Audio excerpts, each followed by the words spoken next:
Hallelujah. તારનાર પ્રભુ ઈસુ ખ્રિસ્તના નામમાં આપ સર્વને મારી પ્રેમી સલામ. પ્રભુ પિતાનો આભાર માનીએ.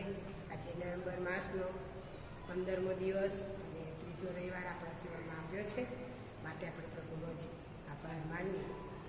પ્રભુની ભક્તિ કરતા આજે આપણે પ્રભુના વચનો વાંચીશું. આ ભક્તિ સભા શરૂઆત કરતા પહેલાં શરૂઆતના વચનો આપણે વાંચવાના છે પવિત્ર બાઇબલમાંથી. ગીતશાસ્ત્ર 107 અને 27 થી 31 કલમ આપણે બધા વાંચવાના છીએ. ગીતશાસ્ત્ર 107મો અધ્યાય અને 27 થી 31 કલમ આપણે વાંચીએ. તેઓ આમ તેમ ડોલતા પીધેલાની જેમ લચડે છે અને તેઓની બુદ્ધિ બેર મારી જાય છે. ત્યારે તેઓ પોતાના સંકટમાં યહોવાને પુકારે છે અને તે તેઓને દુઃખમાંથી કાઢે છે. તે તોફાન બંધ પાડે છે જેથી મોજા શાંત થાય છે. ત્યારે શાંતિ થવાથી તેઓને આનંદ થાય છે અને તે તેઓને ઈચ્છેલી બંદરે પહોંચાડે છે. આ ઈશ્વરની કૃપા તથા માણસ જાત માટેના તેમના આશ્રયકારક કૃત્યો ધ્યાનમાં રાખીને માણસો યહોવાની સ્તુતિ કરે તો કેવું સારું. પ્રભુ આ વચનોને માટે આશીર્વાદ કરે. આંખો બંધ કરીશું અને આપણે પ્રાર્થનામાં જોડાવાના છીએ. સર્વશક્તિમાન સનાતન જીવતા ઈશ્વર, તમારો આભાર માનીએ છીએ, તમારી સ્તુતિ કરીએ છીએ. ગત રાત્રિ દરમિયાન સાચવ્યા, સંભાળ્યા, મીઠો આરામ આપ્યો. આજે જીવતાની ભૂમિ પર તમે એમને જીવંત ઉઠાડ્યા. સાબાત દિન પવિત્ર દિવસ અમારા જીવનમાં તમે પૂરો પાડ્યો છે, એના માટે આભાર માનીએ છીએ. આ પ્રભુ ગયા રવિવારથી આ રવિવાર સુધી તમે અમારી સંભાળ, અમારી કાળજી લીધી. કોરોના વાયરસ સામે તમે અમારું રક્ષણ કર્યું, અમને તંદુરસ્તીનો આશીર્વાદ પૂરો પાડ્યો. બધાના માટે આભાર માનીએ છીએ. આભારી હૃદયો સાથે આજે સવારે તમારા બાળકો તરીકે આ ઓનલાઈન ઉપર તમારું ભજન ભક્તિ કરવાની માટે આ સમયની તક આપી અને માટે પ્રભુ અમે તમારો પુષ્કળ આભાર માનીએ છીએ. તમારા નામની ધન્યવાદ આપતા આજે પ્રભુ મારી ટેમ્પલ પલટનના અમારા એક એક કુટુંબો માટે અમે તમારો આભાર માનીએ છીએ. અમારા એક એક કુટુંબ પરિવારોને તમારી પુષ્કળ આશીષ કૃપા આપજો. જેઓ અત્યારે ઓનલાઈન ઉપર પોતાનો સમય ફાળવીને પોતાના કુટુંબ સહિત પોતાના ઘરમાં બેસીને અમને સાંભળી રહ્યા છે, એ અમારા પ્રત્યેક લોકોને તમારી પુષ્કળ આશીષ કૃપા આપો અને કોરોના વાયરસ સામે પ્રભુ અમારા બધા પરિવારોનું તમે રક્ષણ કરો એવી આ સમય પ્રાર્થના અને વિનંતી કરીએ છીએ. આ પ્રભુ અમારી પલટણમાં ઘણા સાથી ભાઈ બહેનો કોરોના પોઝિટિવ છે, એ અમારા પ્રત્યેક પરિવારોને પણ તેમની ઘરની મુલાકાત તમે લો અને તમારો પવિત્ર વિંધાનનો હાથનો સ્પર્શ કરી તમે તેમને સાજાપણું આપજો એવી આજે સવારે તમારી પાસે પ્રાર્થના અને વિનંતી કરીએ છીએ. આજે જ્યાં જ્યાં પ્રભુ ઓનલાઈન ઉપર ભક્તિ સભાઓ થઈ રહી છે એ બધી ભક્તિ સભાઓને પ્રભુ આપ તમે આશીર્વાદિત કરો અને આ પૃથ્વી ઉપરથી જેમ બને તેમ જલ્દીથી પ્રભુ આ કોરોને તમે ખતમ કરી દો કે જેથી કરીને આવનાર દિવસોમાં તમારું નાતાલનું પવિત્ર પર્વ જ્યારે આવી રહ્યો છે તે પ્રભુ અમે બધા સાથે મળીને તમારો ખ્રિસ્ત જયંતિનો તહેવાર આનંદ ઉલ્લાસથી ઉજવી શકીએ એવી અમે ખાસ તમારી પાસે પ્રાર્થના અને વિનંતી કરીએ છીએ. હવે પછી અમે બધા પ્રભુ આપ તમારા હાથમાં સોંપાઈએ છીએ, ત્યારે અમારી ભક્તિ સભાનું સંચાલન તમારા હાથમાં સોંપતા અમારી પ્રાર્થના મારા જગુધારક પ્રભુ ઈસુના નામમાં સાંભળો અને સ્વીકાર કરો પિતા. આપણે ભક્તિ સભામાં આગળ વધતા આપણી મુક્તિપદની ચોપડીમાંથી ગીત નંબર 166 આપણે ગાઈશું. ઈસુ છે મારો ખરી આવાજ, ઈશ્વરી ગૌરવ પામું સાક્ષાત. ખંડણી આપી તાર્યો અને તેના રક્તે શુદ્ધ કર્યો મને. ઈસુ છે મારો ખરી આવાજ, ઈશ્વરી ગૌરવ પામું સાક્ષાત. ખંડણી આપી તાર્યો અને તેના રક્તે શુદ્ધ કર્યો મને. એ જ મારી વાર્તા, એ જ મારું ગીત, રાધાની સ્તુતિ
મારો એ જ મારી વાર્તા, એ જ મારું ગીત, ત્રાતાની સ્તુતિ કરું છું નીત.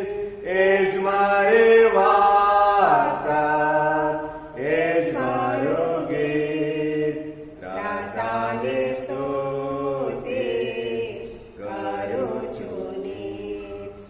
પ્રાર્થના કરીએ. આપણી આંખો બંધ કરીએ. મધ્યસ્થની પ્રાર્થના કરવાના છે. પ્રભુએ બહુ સુંદર અને પવિત્ર દિવસ આપણા જીવનમાં આપ્યો, એને માટે પ્રભુની સ્તુતિ કરીએ, પ્રભુના નામને ધન્યવાદ આપીએ. 1 નંબર 31 ખ્રિસ્તની સુંદરતા મજમાં દેખાવા દો, તેની અજબ કરુણાને પવિત્ર હેતુ ઈશ્વર આત્મા સ્વચ્છ કર મારું આત્મા, જ્યાં ખ્રિસ્તની સુંદરતા મજમાં દેખાય. ઠીક ગાઈએ. કૃષ્ણની સુંદરતા મજમાં દેખાવા દો, તેની અજબ કરુણાને પવિત્રાય હેતુ ઈશ્વર આત્મા સ્વચ્છ કર મારો આત્મા, જ્યાં કૃષ્ણ સુંદરતા મજમાં દેખાય. અમારા પ્રભુ, અમારા દેવ અને મારા સ્વામી, આજે સવારની પળોમાં પ્રભુ તમારા ચરણમાં નમ્યા છે. તમારા આભારી છે, કારણ કે તમારી કૃપા દ્વારા તમે મારા જીવનમાં એક પછી એક દિવસો, એક પછી એક મહિનાઓ અને એક પછી વર્ષો આપી રહ્યા છો. પ્રભુ, મેં તમારી સ્તુતિ કરીએ છીએ. આજે સવારે 15મી નવેમ્બરના દિવસે પ્રભુ તમારા નામને લાખો લાખ ધન્યવાદ આપીએ છીએ.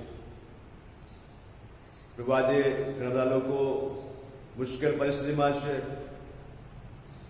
આજનો દિવસ તો એવા અબળા લોકોને માટેનો છે, જે લોકો આજે મુશ્કેલીમાં છે, જો આજે તંગીમાં છે, જો આજે ગરીબાઈમાં છે, જો આજે નોકરીઓ છૂટી જવાને કારણે નોકરીઓમાંથી ઘણા બધાની તકલીફો ઊભી થઈ છે, કંપનીઓ બંધ થવાથી ઘણી બધી મુશ્કેલ પરિસ્થિતિમાં આજે લોકો જીવન જીવી રહ્યા છે. અને એવા લોકોને માટે મધ્યસ્થી કરવાને માટે તક અને સમય આપ્યા. પ્રભુ, મેં તમારો આભાર માનીએ છીએ. અને અમારી પ્રાર્થના છે, એવા લોકોને માટે અમે ખાસ પ્રાર્થના કરીએ છીએ. પ્રભુ, તમારી કૃપા પૂરી પાડો, તમારી સહાય પૂરી પાડો. કારણ કે જે યહોવા કાગડા દ્વારા ઇલિયાનું પોષણ કરતો હોય, જે સારફાતની વિધવા દ્વારા એક થોડો લોટ અને તેલથી ઇલિયાનું પોષણ કરતા હોય, એ જ ઈશ્વર તમે એમને મળ્યા છો. જે ઈશ્વરે 5 રોટલી અને 2 માછલીથી 5000 લોકોને જમાડ્યા, તૃપ્ત કર્યા, એ ઈશ્વર તમે એમને મળ્યા છો. ઓ પરમેશ્વર પિતા, તમારે નામને ધન્યવાદ આપતા અમે પ્રાર્થના કરીએ છીએ એવા લોકોને માટે. પ્રભુ, તમે તેઓની મદદ કરો, તેઓની મુલાકાત લો અને પ્રભુ તમારી આશીષ આપો, એવી પ્રાર્થના પ્રભુ કરીએ છીએ. જો માદા છે, ખાસ કરીને કોરોનાવાયરસથી જેઓ સંક્રમિત થયા છે, એવા લોકોને માટે અમે ખાસ કૃપા માગી લઈએ છીએ. પરમેશ્વર પિતા, સ્વીટીબેન અનિલભાઈને માટે, એડવિનભાઈને માટે, શીલાબેનને માટે, નેલ્સનભાઈને માટે, મિતુ વેલેન્ટિનાને માટે, ધર્મેશભાઈને માટે, જોય સુરેશને માટે અમે ખાસ કૃપા માગીએ છીએ. આ વાલાઓ જેઓ સંક્રમિત થયા છે, ઓ પરમેશ્વર પિતા, એક એક વ્યક્તિની પાસે પ્રભુ તમે જાઓ અને તમારા પવિત્ર રત્નો છંટકાવ કરી શુદ્ધ કરો. સર્વ બીમારી પ્રભુ તમે લઈ લો અને બહુ જલ્દીથી તેઓ રિકવરી પ્રાપ્ત કરે, તંદુરસ્ત થાય, નિરોગી થાય. માન, મહિમા, ગૌરવ તમને મળે, એવી પ્રભુ મેં ખાસ પ્રાર્થના કરીએ છીએ. અત્યારે પ્રભુ કોરોના વાયરસ બહુ મહામારી છે અને આજે ઘણું બધું પરિણામ આવી રહ્યું છે. પ્રભુ, ઘણા બધા ઘરોમાં એ સંક્રમિત થયા છે. પરમેશ્વર, ઘણા ક્વોરન્ટાઇન થયા છે, ઘણા હોસ્પિટલમાં છે. ઓ પરમેશ્વર, તમે એક એક વ્યક્તિને તમારી પાસે લાવીએ છીએ. બિશપ સિલવાન સાહેબ માટે પણ કૃપા માંગીએ છીએ. પ્રભુ તેઓ હોસ્પિટલમાં છે, પ્રભુ તમે સાજા આપો. અને એવા ઘણા બધા લોકો છે જેઓ આજે હોસ્પિટલમાં છે, ઘરમાં ક્વોરન્ટાઇન થયા છે. પરમેશ્વર આ બધાને અમે તમારી પાસે લાવીએ છીએ. કારણ કે તમે મહાન ડોક્ટર છો, વૈદ છો, ચમત્કારિક દેવ છો અને તમે સર્વ બીમારી મટાડી શકો છો. ત્યારે મારી વિશ્વાસની પ્રાર્થના છે, ખાતરીની પ્રાર્થના છે, પ્રભુ તમે એવાલાઓને સાજા આપનાર છો. ત્યારે પ્રભુ તેઓ સાજા થાય, તંદુરસ્ત થાય, મહિમા તમને મળે એવી પ્રભુ મેં ખાસ પ્રાર્થના કરીએ છીએ. મિહિરભાઈ પ્રસન્ન માટે ખાસ કૃપા માંગીએ છીએ. જે કંઈ પથરી છે પરમેશ્વર પિતા એ દીકરાને પ્રભુ તમે ટ્રસ્ટ કરો, પ્રભુ સાજા આપો, તંદુરસ્તી આપો અને પ્રભુ એ પથરીના દર્દમાંથી તો જલ્દી મુક્ત થાય, તંદુરસ્ત થાય એવી અમે ઘણા બધાને પથરીના દર્દો છે, ઘણા બધાને કિડનીના પ્રોબ્લેમો છે, ઘણા બધાને ડાયાબિટીસ છે, ઘણા બધાને બીપીની તકલીફ છે, ઘણા બધાને કેન્સર છે, ઘણા બધા એવા સાથીઓ છે તેઓ ટીબી છે, ઘણા બધા એવા છે જેઓને પ્રભુ જાત જાતના રોગો, નિમોનિયા, ડાયાબિટીસ, ટાઇફોઇડ અને મેલેરિયા અને ઘણા બધા રોગોથી પીડાયા, ચિકનગુનિયા. પ્રભુ પરમેશ્વર પિતા અમે એક વ્યક્તિઓ તમારી પાસે દરેક પ્રકારના જેઓ રોગથી પીડાયેલા છે, ઘરમાં છે, હોસ્પિટલમાં છે, બધાને તમે મુલાકાત લો અને બધાને પ્રભુ તમે સજા આપો. દરેક વાલાઓ સંપૂર્ણ તંદુરસ્ત થાય, નિરોગી થાય એવી અમે પ્રાર્થના કરી. તમારી મુક્તિ ફળના આશીષ આપો. મુક્તિ ફળના જનરલ સાહેબ પ્રભુ તમારી આશીષ અને કૃપા પૂરી પાડો. અમારા નવા આઈએસ પ્રભુ તમારી આશીષ અને કૃપા પૂરી પાડો. અમારા નવા ટેટો કમાન્ડર સાહેબ, અમારા ચીફ સેક્રેટરી સાહેબ, કેબિનેટના આગેવાનો, અમારા બધા ડિવિઝનલ કમાન્ડર સાહેબો, ડિવાઇસ સાહેબો અને બધા કોર કમિટી ઓફિસરો, બધા ઈશ્વરના આગેવાનો, બધા પ્રભુ તમારી આશીષ કૃપા આપો એવી અમારી એક પલટોના પ્રભુ લોકલ ઓફિસરો, ક્વાયરના બાળક જુવાનો અને પ્રભુ અમારી પ્રાર્થના છે ક્વાર ખેડૂત માટે, સંદેશ સ્કૂલના બાળકોને માટે કૃપા માગીએ છીએ. પ્રભુ પરમેશ્વર લીગની બહેનો, league of Mersey, junior home league અને ભજન મંડળ, પ્રેયર ગ્રુપ અને પ્રભુ મારી પ્રાર્થના છે પ્રભુ એક બાઇબલ સ્ટડીઓ અને બધા પ્રભુ તમારી આશીષ કૃપા આપો એવી પ્રભુ મેં ખાસ પ્રાર્થના પ્રભુ કરીએ છીએ. પ્રાર્થના કરીએ છીએ જો માદાઓ છે પ્રભુ એક માદાઓને પ્રભુ તમે સાજા, જો દુઃખી છે પ્રભુ તેઓને દિલાસો તમે પૂરું પાડો એવી અમે પ્રાર્થના કરીએ. જો આ દીકરાઓ માટે ખાસ પ્રાર્થના કરે પ્રભુ તેઓને સારા પાત્રોની જરૂર છે પરમેશ્વર પિતા, તેઓને સારા પાત્રોને સારી જોબ પૂરી પાડો એવી અમે કૃપા માગીએ છીએ. મેં છે બધા પ્રભુ તમારી આશીષ અને કૃપા પૂરી પાડો અમારી સાથે. આ માસના જે પ્રોગ્રામો છે એમાં તમારી કૃપા બહુ જલ્દીથી પ્રભુ કોરોના વાયરસ દૂર થાય, જેથી કરીને ચર્ચો ખુલી જાય અને પ્રભુ દરેક જગ્યાએ નાતાનો પવિત્ર પ્રભુ આનંદ અને ઉલ્લાસમાં ઉજવી શકાય એવી પ્રભુ મેં ખાસ પ્રાર્થના પ્રભુ કરીએ છીએ.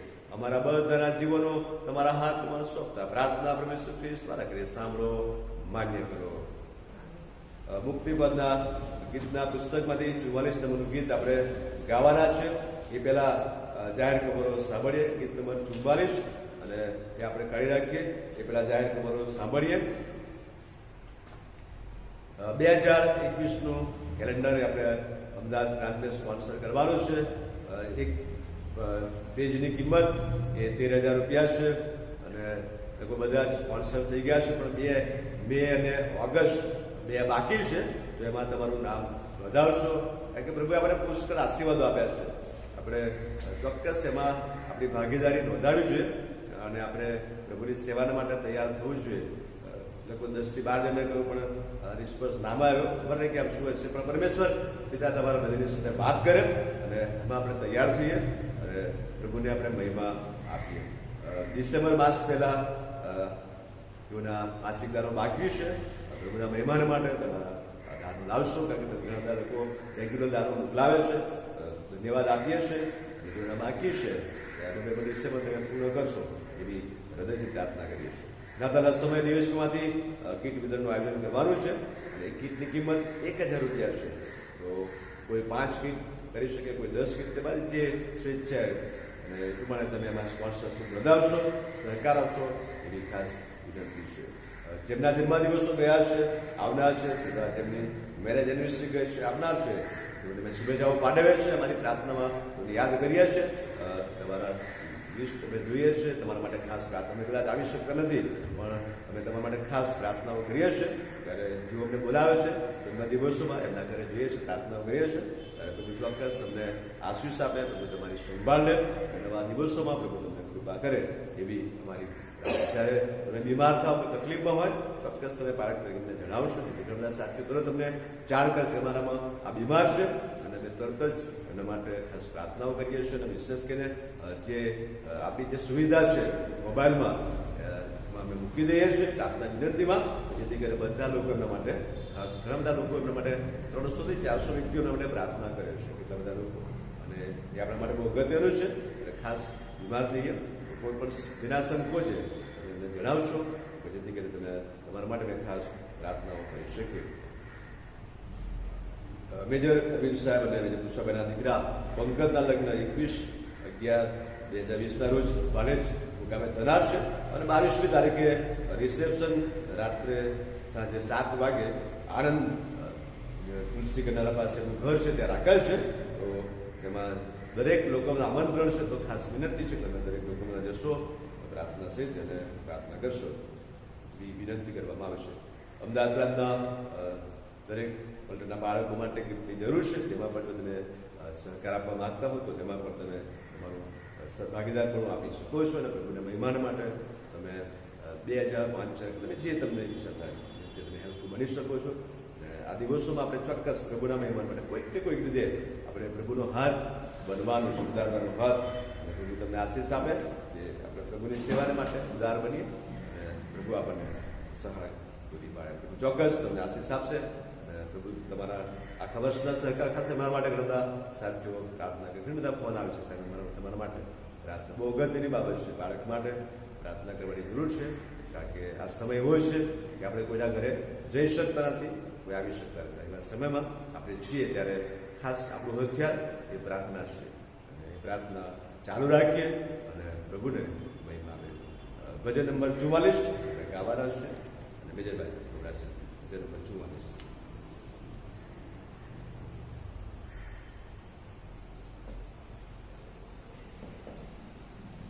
મુક્તિફળની ચોપડીમાંથી ગીત નંબર 44 આપણે ગાવાના છીએ. ગીત નંબર 44.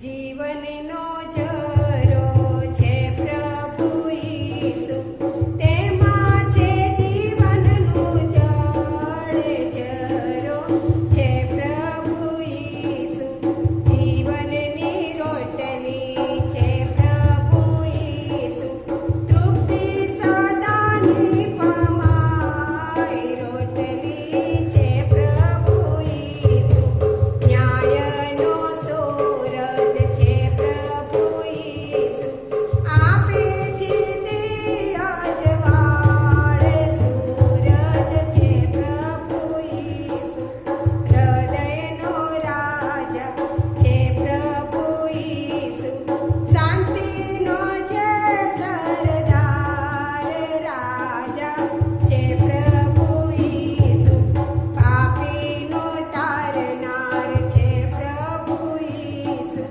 મને તારે છે હાર તારનાર છે પ્રભુ ઈસુ, જીવનનો ઝરો છે પ્રભુ ઈસુ, તેમાં છે જીવનનું જળ, ઝરો છે પ્રભુ ઈસુ. સારું, પ્રભુનો આભાર માનીએ. પ્રભુના વચનો આપણે વાંચવાના છે. યોહાનની લખેલી સુવાર્તા એનો 6 અધ્યાય અને 35મી વચન. યોહાનની લખેલી સુવાર્તા તેનો 6 અધ્યાય અને 35મી કલમ, પાન નંબર મારા બાઇબલ પ્રમાણે 95 છે, 95. યોહાનની લખેલી સુવાર્તા 6 અધ્યાય અને 35મું વચન. ઈસુએ તેઓને કહ્યું કે જીવનની રોટલી હું છું.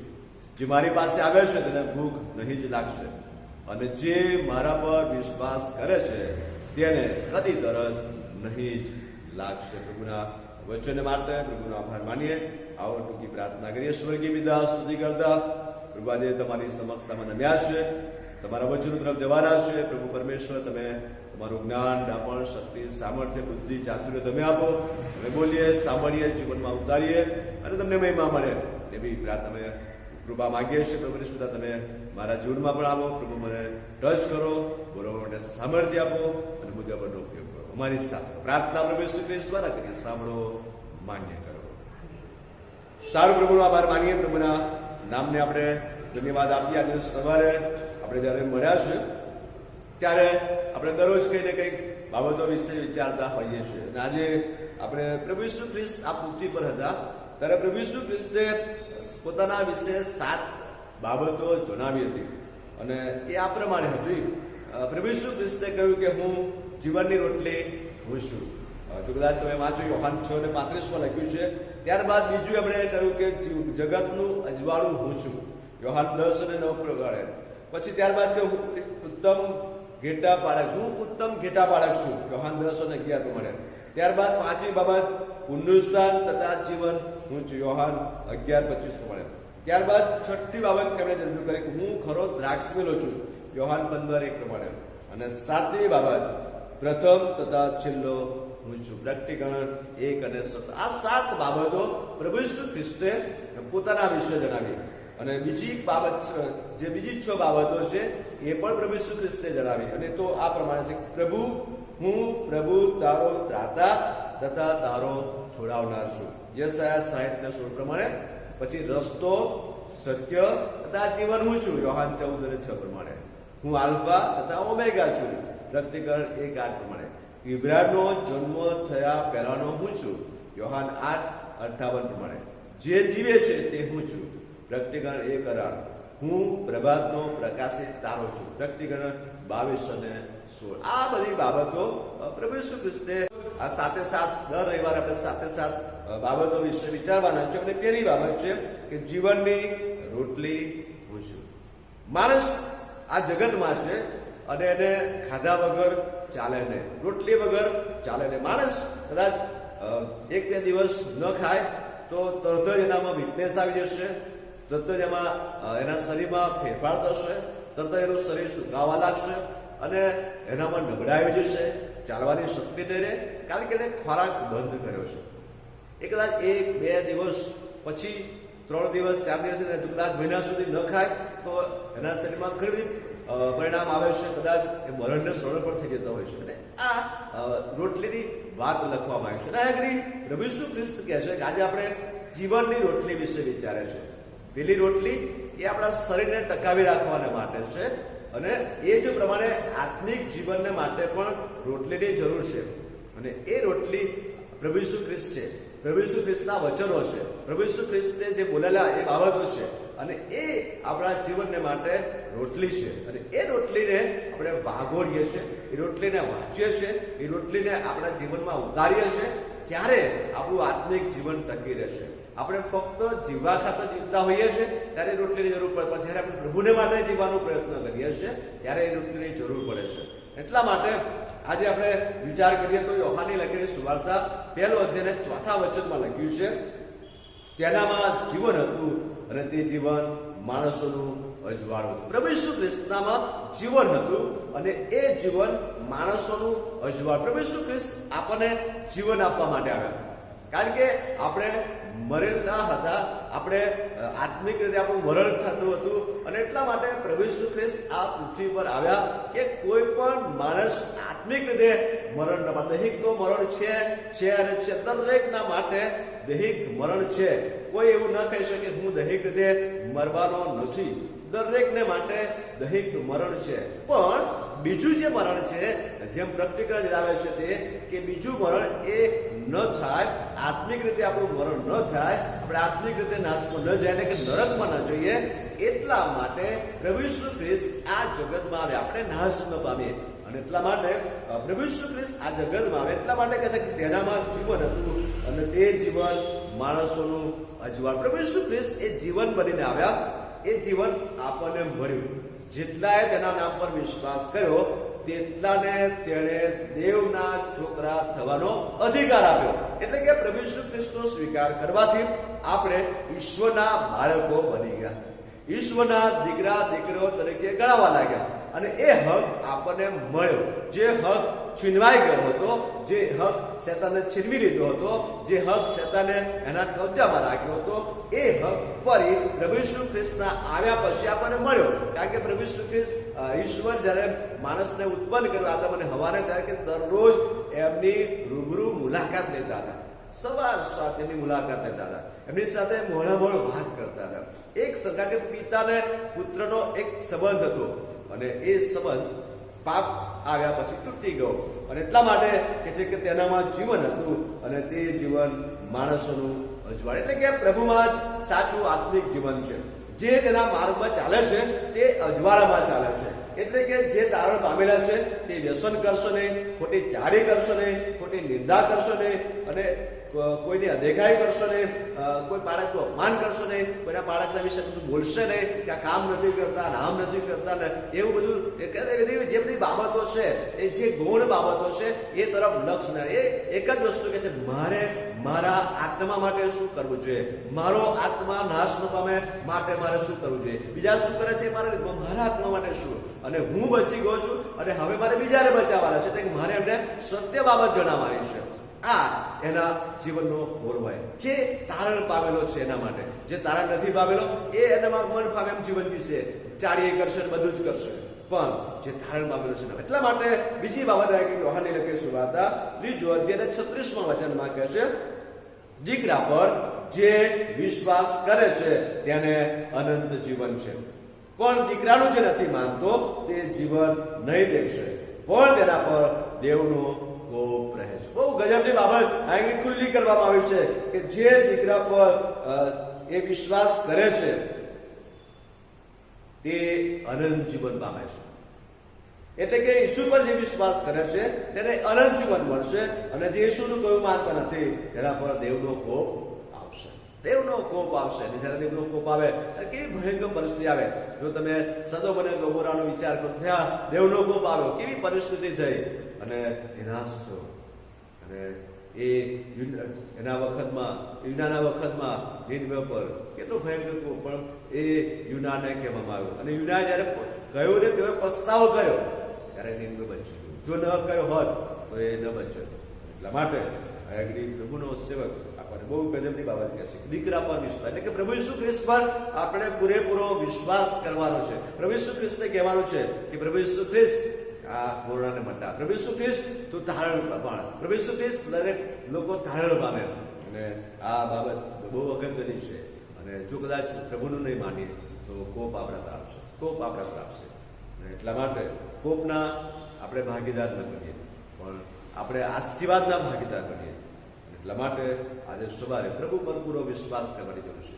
ગમે તે પરિસ્થિતિ આવે પણ પ્રભુ પરનો વિશ્વાસ આપણે ગુમાવી દેવાની જરૂર નથી. ઘણી બધું કે આપણે શું તકલીફ આવી જાય એટલે આપણે પ્રભુ પરનો બહુ ઝડપથી વિશ્વાસ ગુમાવી દઈએ છીએ.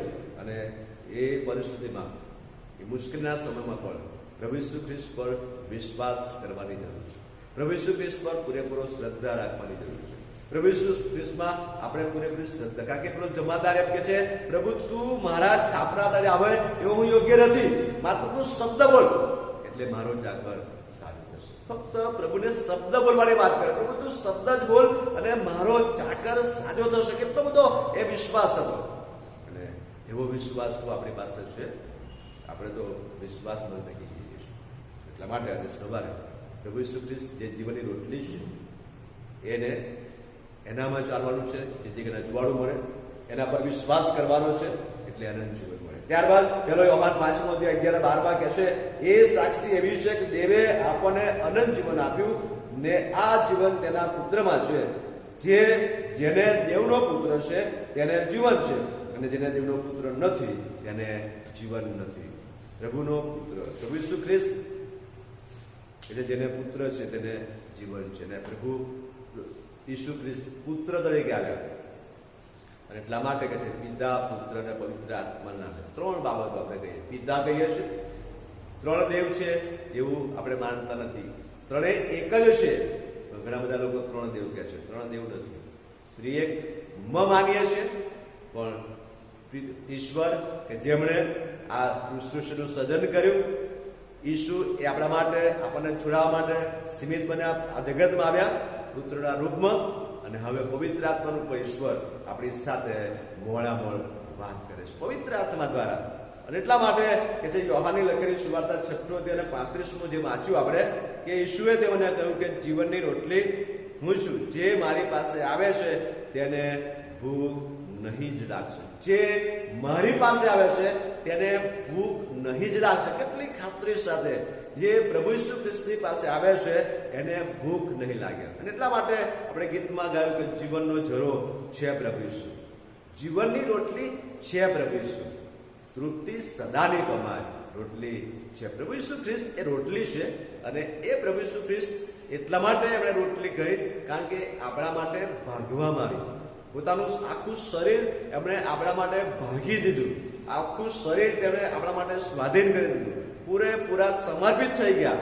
અને જો એકદા સમર્પિત ન થયા હોત તો કદાચ એ આપણા માટે મુક્તિનો માર્ગ ન હોત. પણ પ્રભુ ઈસુ પિતા સમર્પિત થયા, એમનું શરીર ભાગવામાં આવ્યું, તોડવામાં આવ્યું, અને માટે એ આપણા માટે પૂરેપૂરા સમર્પિત થઈ ગયા. છેલ્લે મરણ પામ્યા, દેવ હતા એટલા માટે ઉત્થાન પામીને આજે અમારા માટે તમારા માટે મધ્યસ્થી કે એટલા માટે કે ઈશ્વરે તેઓને કહ્યું કે જીવનની રોટલી હું છું. પ્રભુ ઈસુ ખ્રિસ્ત જીવનની રોટલી છે. અને પ્રભુ ઈસુ ખ્રિસ્ત જીવનની રોટલી છે ત્યારે જીવો એને ખાય છે. એને ખાવું એટલે એના પર પૂરેપૂરી શ્રદ્ધા રાખવી. એ જેવું ચાલ્યા, જેવું જીવ્યા એવું જીવવાનો પ્રયત્ન કરવાનો. અને જ્યારે એવું કરીએ છીએ કે તેને ફરી ભૂખ લાગશે, ભૂખ લાગશે નહીં. કે છે કે જ્યારે આદમ અને હવા એ બાગમાં પછી ભૂખ પડતા હતા, આનંદથી રહેતા હતા. પણ જે દિવસે પાપ કર્યું તે દિવસમાં બધી જ વ્યવસ્થાઓ થઈ અને ભૂખ પણ લાગવા માંડી, પરસેવો પણ થવા માંડ્યો અને બધા જ જે શરીરની વેદનાઓ ચાલુ થઈ ગઈ. એટલા માટે આજે સવારે જીવનની રોટલી પ્રભુ ઈસુ ખ્રિસ્ત છે ત્યારે એ રોટલીને આપણે આપણા જીવનમાં લઈ લેવાની છે. એટલા માટે યોહાને લખેલી સુવાર્તા 4 અધ્યાય અને 48માં વચનમાં કે ત્યારે ઈસુએ તેને કહ્યું કે ચિહ્નો તથા ચમત્કારો દીઠા વગર તમે વિશ્વાસ કરવાના. તમે ચિહ્નો માગો છો, તમે વિશ્વાસ કેમ કરતા નથી? કારણ કે તમે ચિહ્નો માગો છો. તમે ચમત્કારો, ઘણા ચમત્કારો માગે છે. અને ચમત્કારો કર્યા પછી પ્રભુ ઈસુ ખ્રિસ્ત પર વિશ્વાસ કરે. આપણે તો પ્રભુ ઈસુ ખ્રિસ્તને જોયા એટલા માટે કે તમે તો મને જોયો છે, પણ જેને મને જોયો નથી એને વિશ્વાસ કરે છે તેનો વિશ્વાસ મોટો છે. આપણે તો પ્રભુ ઈસુ ખ્રિસ્તને જોયા નથી, પણ આપણે વિશ્વાસ કર્યા. આપણો વિશ્વાસ મોટો છે અને એ વિશ્વાસમાં આપણે આગળ વધવાનું છે. એટલા માટે યોહાને લખેલી સુવાર્તા 6 અધ્યાય અને 51 વચનમાં કહે છે જે જીવતી રોટલી આકાશમાંથી ઉતરી છે તે હું છું. જો કોઈ એ રોટલી ખાય તો તે સદા જીવતો રહેશે. વળી જે રોટલી હું આપીશ તે મારું માંસ છે, એ જગતના જીવનને સારું હું આપીશ. કે છે જે આકાશમાંથી રોટલી ઉતરી છે તે હું છું અને જે ખાય છે તે સદા જીવતો રહેશે. પ્રભુ ઈસુ ખ્રિસ્તને ખાય છે. પ્રભુ ઈસુ ખ્રિસ્તને ખાવું એટલે પ્રભુ ઈસુ ખ્રિસ્તને અંગત તારનાર તરીકે સ્વીકારવા. અંગત તારનાર તરીકે સ્વીકારી એના આગળ પોતાના પાપોનો કબૂલાત કરવી અને એમના માર્ગમાં ચાલવું. અને એ પ્રમાણે જ્યારે કરીએ છીએ ત્યારે કહે છે કે તે સદા જીવતો રહેશે. એટલે કે એના જીવનમાં મરણ આવતું નથી. દૈહિક મરણ તો આવે છે પણ આત્મિક મરણ આવતું એટલે નાશ પામતું નથી, પણ એ દેવના રાજ્યનો ભાગીદાર બને છે. એ દેવના રાજ્યનો ભાગીદાર બને છે. એટલા માટે બાઇબલ એવું કહે છે જો માણસ આખું જગત મેળવે પણ જો તેના આત્માની હાનિ થાય તો તેને સ્વલાભ. આપણે આખું જગત મેળવી લઈએ પણ જો એના આત્માને હાનિ થાય તો સ્વલાભ. સિકંદર બાદશાહ એવું કહ્યું કે જ્યારે હું મરણ પામું, એને બધું આખું દુનિયા કવર કરી દીધી, પુષ્કળ ધન, પણ એને બધું અનુભવ્યા પછી એને એવું કહ્યું કે જો હું મારું મરણ થાય ત્યારે કે મારા બંને હાથ ખુલ્લા રાખજો અને લોકોને કહેજો કે સિકંદર બાદશાહ આવે બહુ કમાયો પણ ખાલી હાથે આવ્યો તો અને ખાલી જ પાછો થઈ ગયો છે. આપણે જાણીએ છીએ ખાલી જ આવ્યા છે, ખાલી જ જવાના છે, છતાં પણ નાણાકીય મોહ આપણે છૂટતો નથી. અને પ્રભુની સેવાને માટે જ્યારે પાડક આપણને આહવાન આપે ત્યારે આપણે નકારાત્મક જવાબ આપીએ છીએ. આપણે હકારાત્મક જવાબ આપણને લગે, આપણે નકારાત્મક કહીએ છીએ, જોઈશું, થશે તો કરીશું, અને છેલ્લે ના પાડીએ છીએ. ક્યાં છે આપણો વિશ્વાસ? ક્યાં છે? અને પ્રભુ કહે છે માણસ આખું જગત મેળવે પણ જો તેને આત્માની હાનિ થાય તો તેને સોલા. આત્માનું નાણાં થશે તો બધા નાણાં ક્યાં જવાના? અને બીજો એના પર લેર કરશે. એ પહેલા આપણે જ એને પ્રભુના મહેમાન માટે વાપરવો છે. એ આપણે જ નાણાં છે, આપણે એનો ઉપયોગ કરવા માટે આપણને પ્રભુ આપે છે. જો આપણે ઉપયોગ કરીશું તો એનો બદલો પણ આપણને મળવાનો છે. એટલા માટે યોહાની લખેલી સુવાર્તા 6 અધ્યાય અને 58માં પણ કહે જે રોટલી આકાશમાંથી ઉતરી તે જ છે, જેમ તમારા બાપ દાદાઓ ખાઈને મરી ગયા તેવી એ નથી. આ રોટલી જે ખાય છે તે સદા જીવતો રહેશે. બાઇબલ એવું કહે છે કે જે રોટલી આકાશમાંથી, એટલે કે જે માનના આકાશમાંથી આવ્યું અને ખાઈને તમારા બાપ દાદા મરણ પામ્યા, એ રોટલી હું નથી.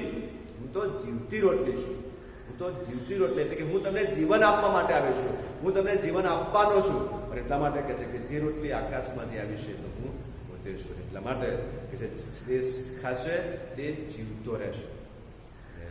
પ્રભુ જો જીવન મેળવવું છે, જીવતા રહેવું છે આત્મિક રીતે, તો એ પ્રભુ ઈસુ ખ્રિસ્તને આપણે અંગત તારનાર તરીકે જો સ્વીકાર્યા ના હોય તો આ કોરોના મહામારી આપણને યાદ દેવડાવે છે. હજુ પણ સમય છે કે તમે પ્રભુ ઈસુ ખ્રિસ્તનો સ્વીકાર કર્યો. હજુ પણ સમય છે કે પ્રભુ ઈસુ ખ્રિસ્તની પાસે તમે આવો અને પ્રભુ ઈસુ ખ્રિસ્તની પાસે આવો. એટલા માટે યોહાનની લખેલી સુવાર્તા 5:40 પણ કહે છે, જીવન પામવા સારું તમે મારી પાસે આવો.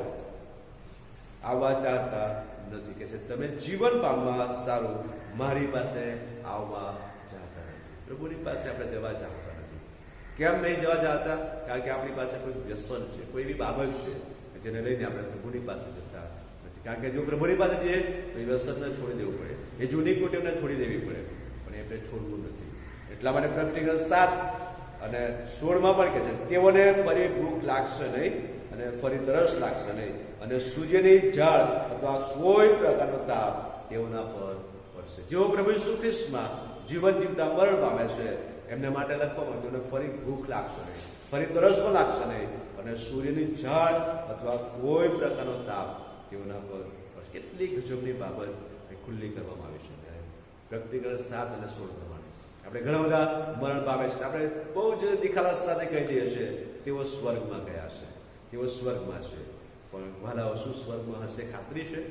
કારણ કે જો પ્રભુમાં જીવન જીવ્યા ના હોય તો એ કદાચ બોલવા માટે બોલીએ છીએ, ખરેખર નથી બોલતા. એટલા માટે માથથી 11:28 પ્રભુ બહુ ખુલ્લું આહવાન આપે છે કે ઓ વૈતૃ કરનારાઓ તથા ભારતી લદાલાઓ, તમે સગડા મારી પાસે આવો અને હું તમને વિશ્રામ આપીશ. પ્રભુ આપણને વિશ્રામ આપવા માંગે છે, શાંતિ આપવા માંગે છે, મરણ પછી આપણને શાંતિ આપવા માંગે છે. કદાચ જગતમાં આપણે શાંતિ ન મેળવી શક્યા હોય, પણ મરણ પછી આપણે શાંતિ મેળવવા માંગતા હોય તો પણ આપણે પ્રભુની પાસે જવાની જરૂર છે.